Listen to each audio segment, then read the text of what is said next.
Il s'est éteint ce vendredi 9 avril à l'âge de 99 ans. Le prince Philippe avait passé plus de 70 ans au sein de la couronne britannique, après avoir épousé la reine Elisabeth II, en 1947. Avant de devenir le patriarche de la famille royale d'Angleterre, le prince a vécu de jeunes années traversées de drames familiaux. Il naît en 1921 à Corfou, de l'union d'André de Grèce, prince de Grèce et de Danemark, et de la princesse Alice de Battenberg. Alors que Philippe est âgé d'à peine 18 mois, la révolution grecque pousse la famille à l'exil, à Paris.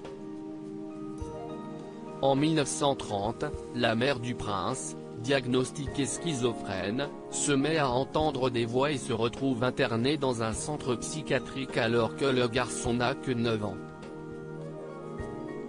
En raison d'un père absent, Philippe est envoyé à l'école en Angleterre, et partage ses vacances scolaires chez différents membres de la famille, dont son oncle préféré, Lord Louis Mountbatten, qui meurt dans un attentat de l'IRA en 1979.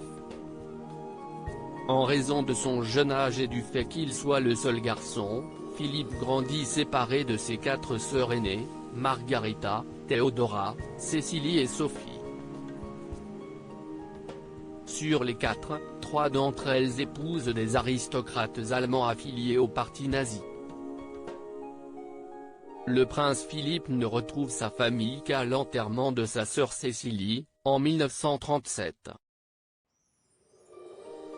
La jeune femme, âgée de 26 ans, a trouvé la mort dans un crash d'avion avec son mari et 2 de ses enfants alors qu'elle était enceinte de 8 mois. Un drame qui poursuit longtemps le prince Philippe qui, des années après, déclare « J'ai le souvenir le plus clair du choc profond avec lequel j'ai appris la mort de ma sœur et de sa famille ». La mère du prince Philippe, reconvertie en nonne dans les années 40, Alice de Battenberg, la mère de Philippe, se retire en Grèce pour y vivre une existence religieuse et fonde, en 1949, une institution en tant que mère supérieure.